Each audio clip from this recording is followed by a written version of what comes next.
our chalice, we share our church covenant. We promise to listen and learn together with compassion, curiosity, and an open mind.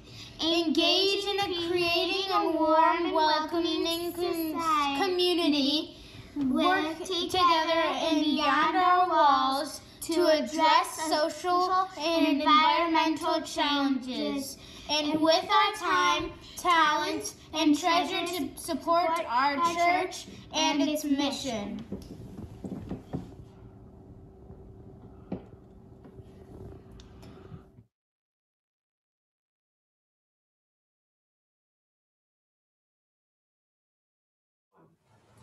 Good morning and welcome to the Unitarian Church of Hinsdale. Today is Sunday, November 29th. I'm Dave Lloyd, a member of the congregation. Our regular Sunday services are led by our minister, Pam Romancic. There's a lot going on at the church, even in these days, and I invite everyone to visit our website, www.hinsdaleunitarian.org, to read all about it. If you're new or visiting and you'd like to receive regular communications about what's on, leave your contact information on chat during the service, or click on the contact button on YouTube or the church website. If you're watching the service on Zoom, stick around after the service for virtual coffee minutes as we chat in breakout rooms. Our service will be on YouTube, and we invite you to share the service with your friends. Julia Beckman is our worship associate today, and I thank Julia. And as always, Jamie Passman for the music and producing the service, and Jean Schaefer and Suzanne Williams for technical assistance. Enjoy this beautiful day and stay tuned.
This reading is by Parker J. Palmer. Whether we know it or not, like it or not, honor it or not, we are embedded in community. Whether we think of ourselves as biological creatures or spiritual beings or both, the truth remains. We were created in and for a complex ecology of relatedness, and without it, we wither and die. This simple fact has critical implications. Community is not a goal to be achieved, but a gift to be received. When we treat community as a product that we must manufacture, instead of a gift we have been given, it will elude us eternally. When we try to make community happen, driven by desire, design, and determination, places within us where the ego often lurks, we can make a good guess at the outcome. We will exhaust ourselves and alienate each other, snapping the connections we yearn for. Too many relationships have been diminished or destroyed by a drive toward community building, which evokes a grasping that is the opposite of what we need to do. Relax into our created condition and receive the gift we have been given. Thus ends the reading.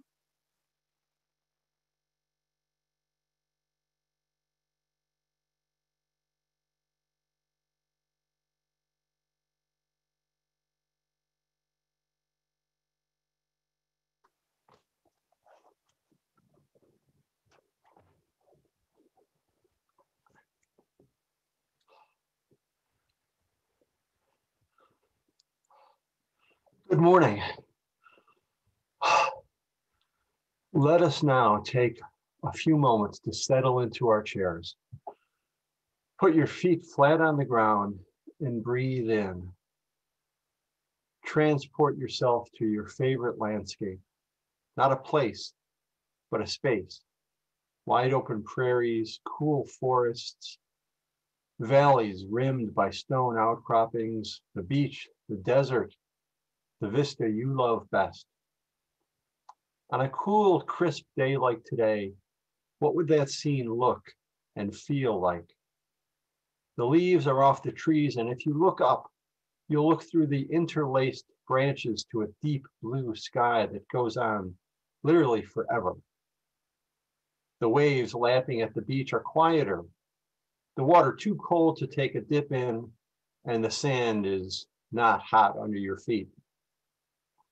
The stone is cold to the touch, and in the shadows there might be some frost remaining from the night before.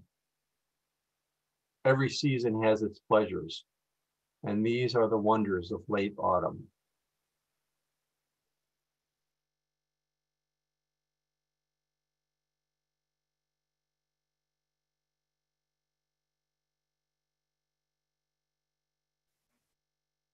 Hi, I'm Shar Cepek. As a member of our church, I recognize the importance of reaching out and welcoming everyone, no exceptions. The Night Ministry, a Chicago non-denominational social services organization, shares that philosophy. The homeless, the hungry, those that are not welcomed even by their own families will find a meal, medical care, a warm bed, and people who are supportive. I know that your donation will be put to good use by the dedicated staff at the Night Ministry. Thank you. I'm Darren Howard, serving as treasurer on the board of the Unitarian Church of Hinsdale. This is the time in our service when we remember the good things the church does in the world, and we invite you to help support our work. You can go to our website at www.hinsdaleunitarian.org and click on the donate button in the weekly news and notes, or you can simply mail your check to the church office at 17 West Maple in Hinsdale. It's important to me that I give as much as I can to the church because it has done so much for me with the light it brings to my life and the light it brings to the world. We sincerely thank you for your support and encourage you to also share with the church as much as you can, even in these difficult times. Even though we can't be together right now, I invite you to say our offering words together. This church is made up of all of us. It is what we learn together, the work we do together, the fun we have together. It is what we share with one another, with the people around us, and with all the world.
This is a reading by Margaret J. Wheatley and Myron Kellner Rogers.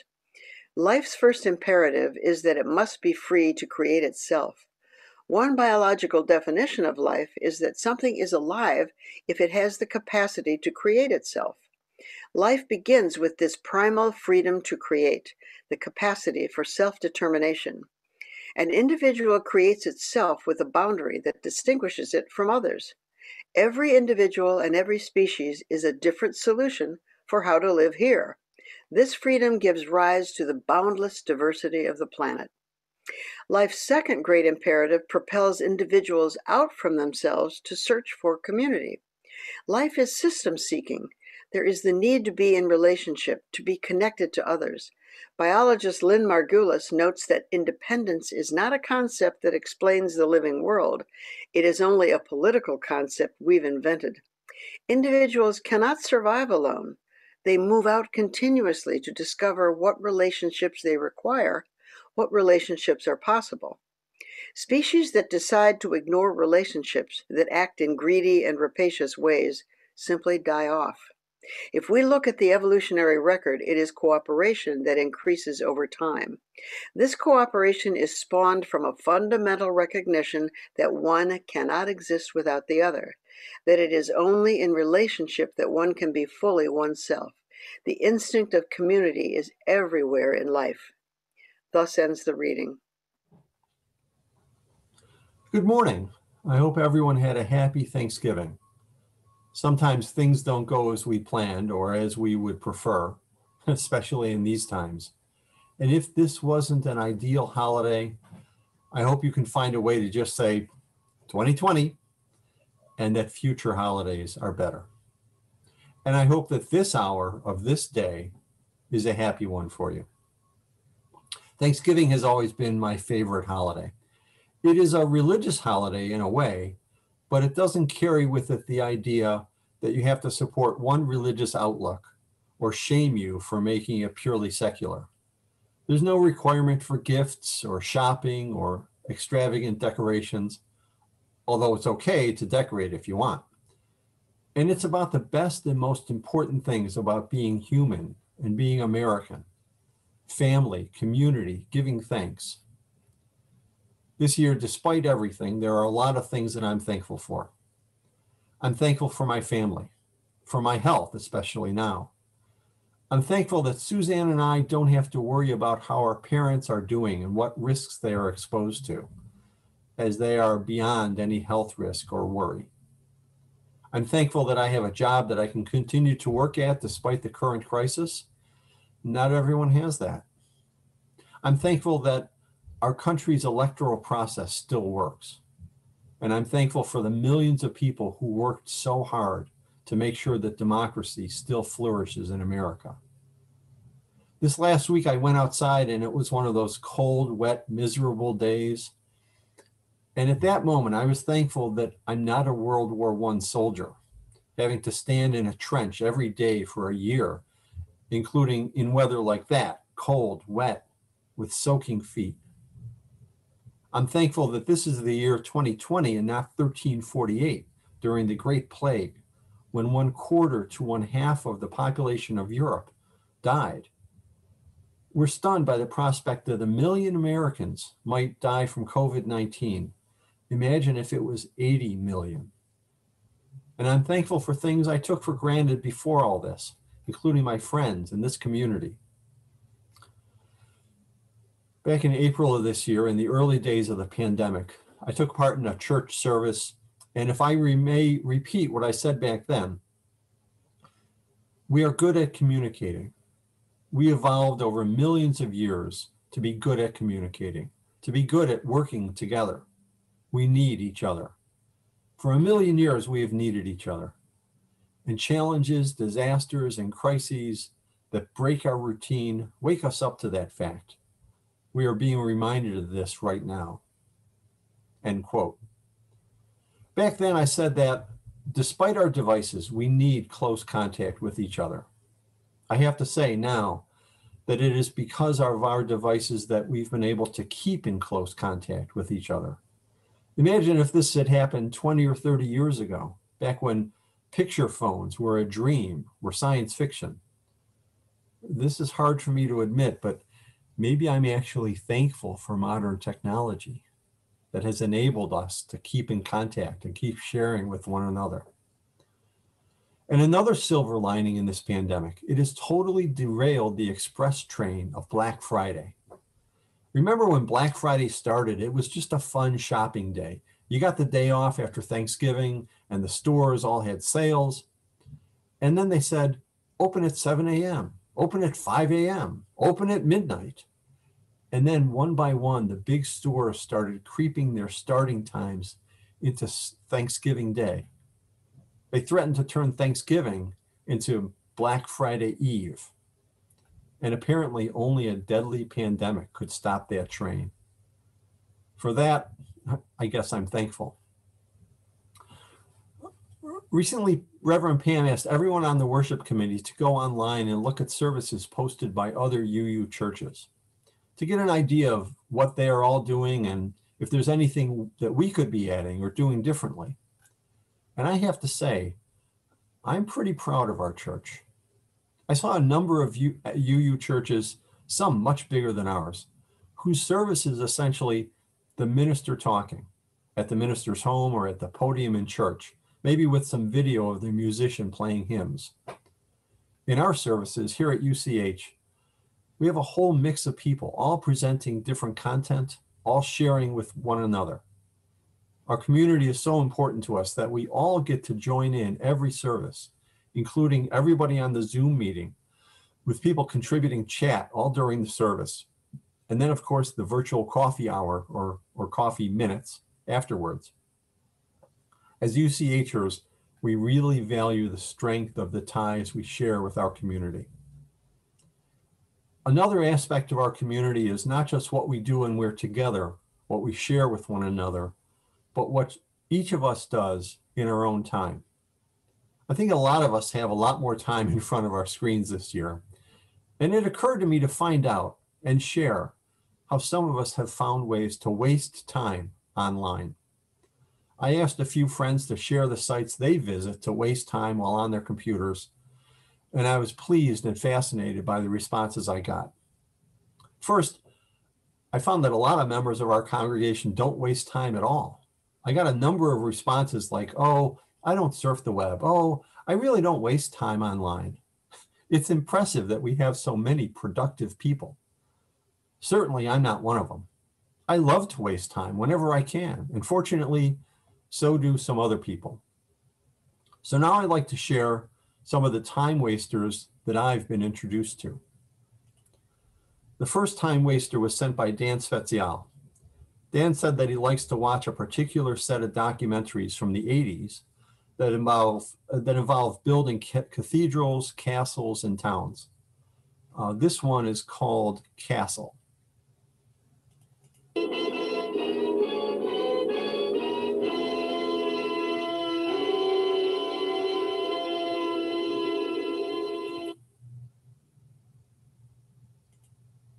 My Castle unfolds, we'll be visiting some of the real castles it's based on and finding out something about the people who lived in and around them. Sharing my interest in history and architecture is Sarah Bullen, who will help me tell the story.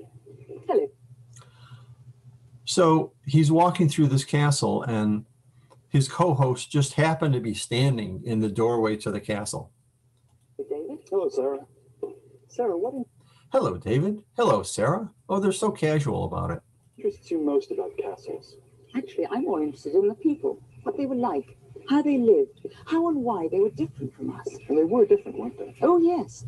Most of the people were peasants. They were tied to the land they were born on, and they never moved more than a few miles away from their homes. They were totally controlled by and dependent upon the lord of the manor.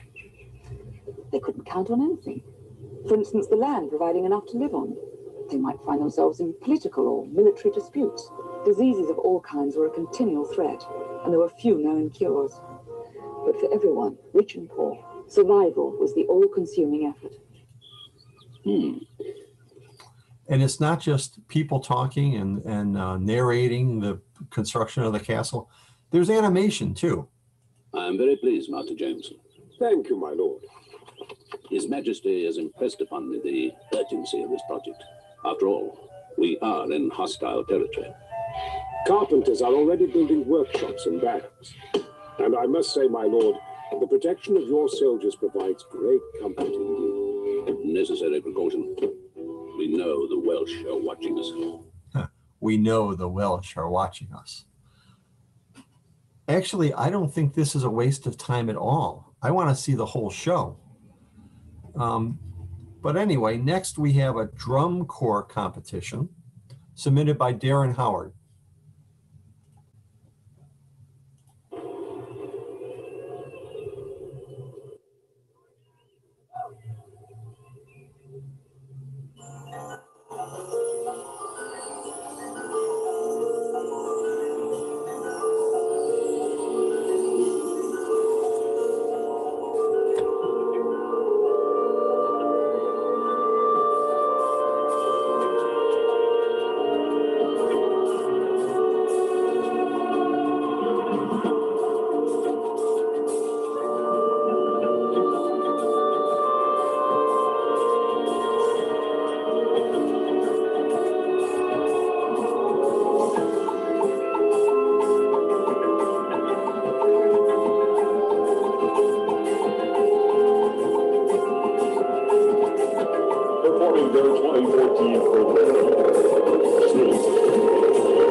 It's like drum and bugle music for the Twilight Zone.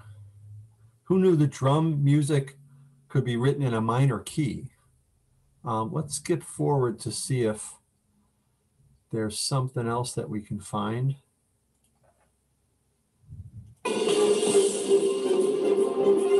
Okay, so this is more what I'm used to.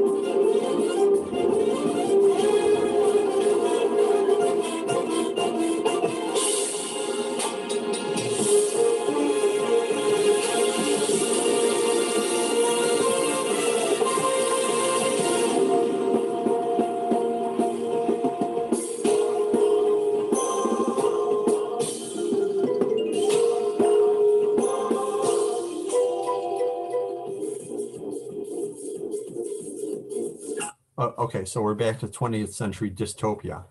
Well, maybe we should move on. The next site is BuzzFeed,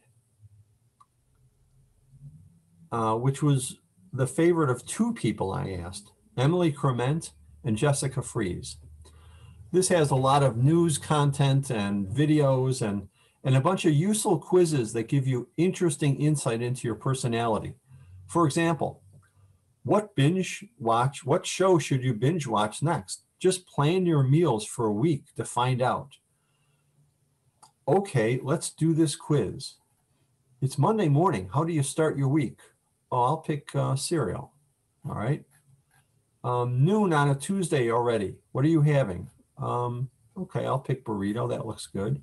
Happy hump day. What's for dinner? Oh, let's pick salmon. That's fine. Thursday afternoon, what are you snacking on? Well, you can only snack on donuts if it's Thursday afternoon. And TGIF, what's your midnight treat? Well, chocolate chip cookies, of course.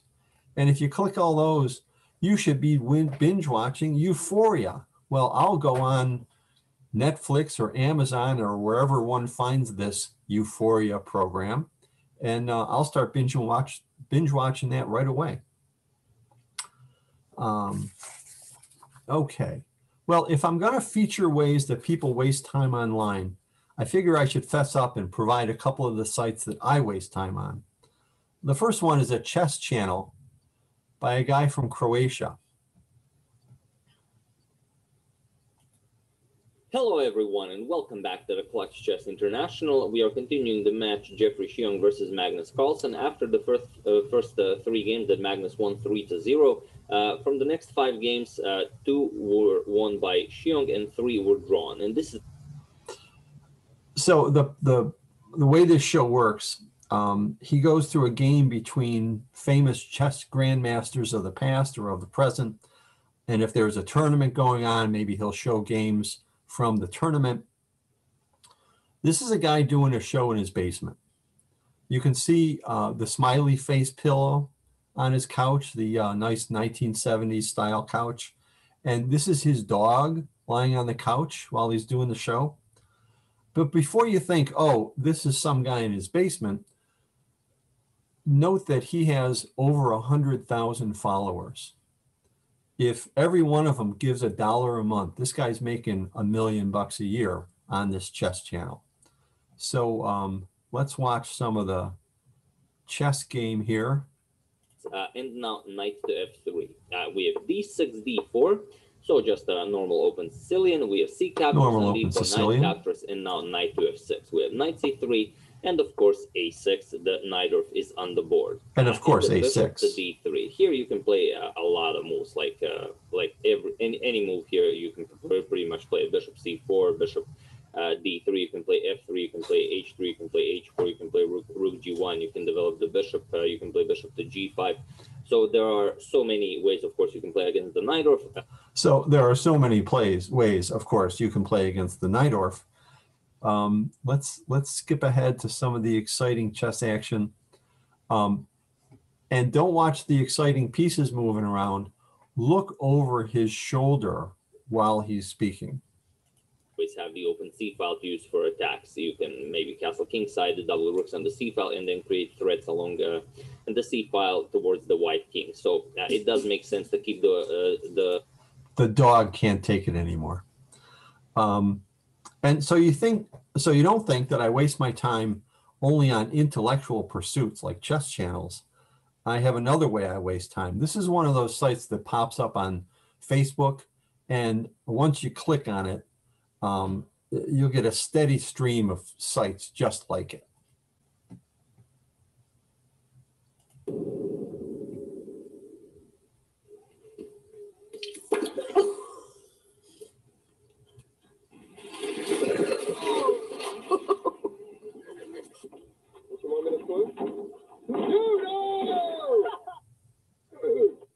Look, I'm just gonna say I'm 2 days old when I realized. No!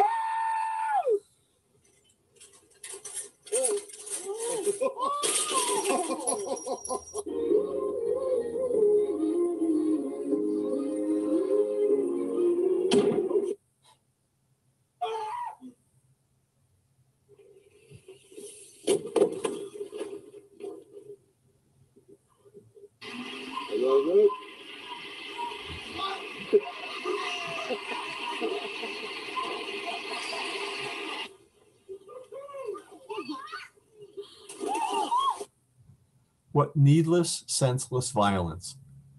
I should be ashamed of myself. For a little more positive experience, here's a site sent to me by Debbie Daniel Wayman, which is dailygood.org.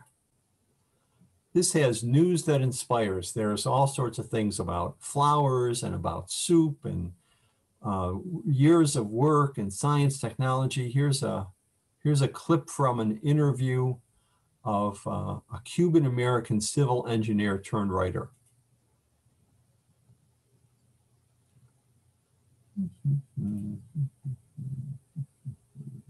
Hello, dear listeners and friends. This is the 400th original episode of On Being. And before today's podcast begins, just even 50 years standing.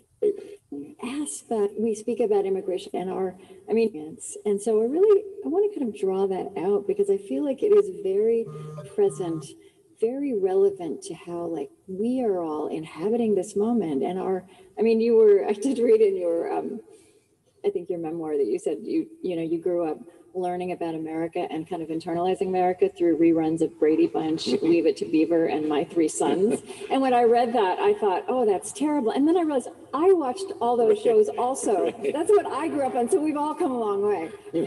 I'm binging Donna Reed right now.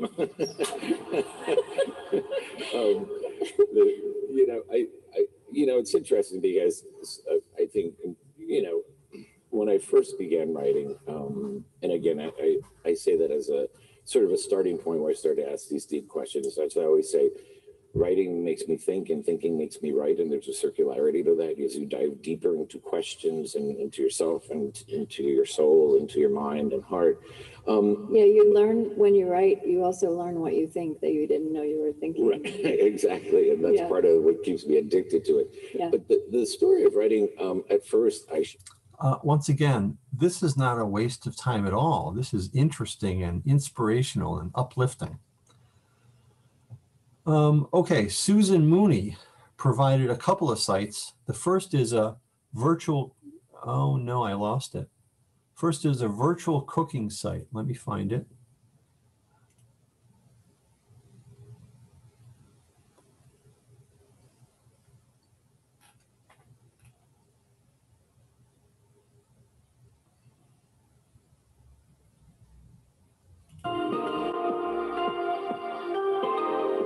What's really nice about the site is that you can see just what needs to be done and see how good the dish looks when being prepared.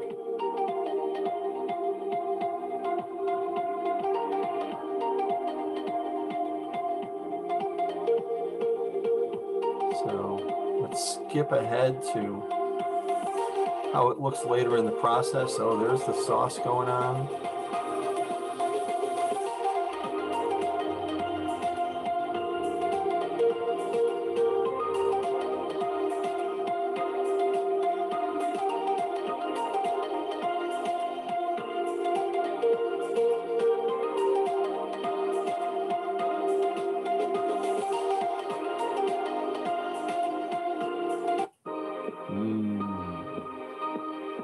Eggplant parmesan. I think I want some of this right now. This is not a waste of time at all. Susan also sent me another site. So let's find that.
Susan says that she likes to watch flash mobs of all kinds. And this, of course, is the Ode to Joy from Beethoven's Ninth Symphony. Here are some of the lyrics. Joy, bright spark of divinity, thy magic power reunites all that custom has divided. All men become brothers under the sway of your gentle wings. Again, not a time waster at all. And here's one more site sent in by Tony Metters. It's a karaoke site. I will not sing any of the lyrics. I have no musical ability whatsoever. I can't carry a tune in a bucket. There are court orders in 7 states prohibiting me from singing in public. But if you'd like to sing the lyrics, by all means, go ahead. Sing like no one's watching. Just follow the universal 2020 direction. Mute yourself, please.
Well, I hope you've enjoyed seeing and hearing these sites, some of which are not a waste of time at all.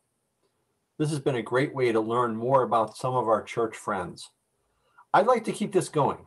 If you would like to, please email me with a description and the URL of one or more websites you like to visit when you don't want to be too productive. My email address is in the chat. Over the coming weeks, we'd like to feature some of these sites during church services. The recent election was a victory for the forces of community over the forces of selfishness. For we're all in this together over you're on your own. We've evolved over millions of years to seek out community, to work together, and to help each other. And no virus and no cheap grifter politician can put a stop to that. We'll all be together soon. One of the things I miss about being together in church is hearing the choir and the congregation all singing together. But soon, when we're winning over the pandemic, we'll all be singing.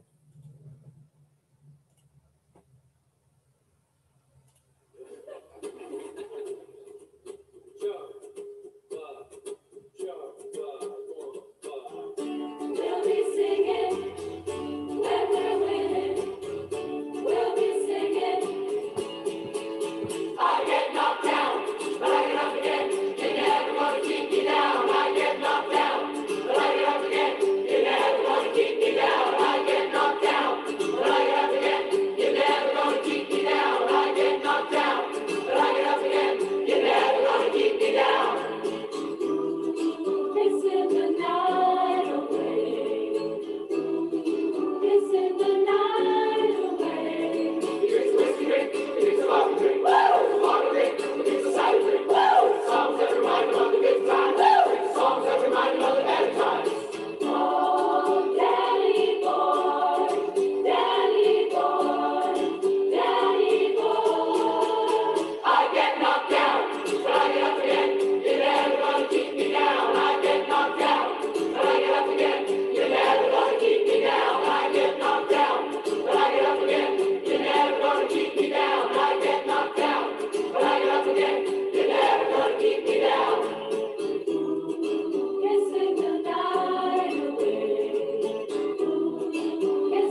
Thank you, everyone. Have a good day.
Extinguish this flame, but not the light of its truth, the warmth of this community, nor the fire of our commitment. These we carry in our hearts and share with all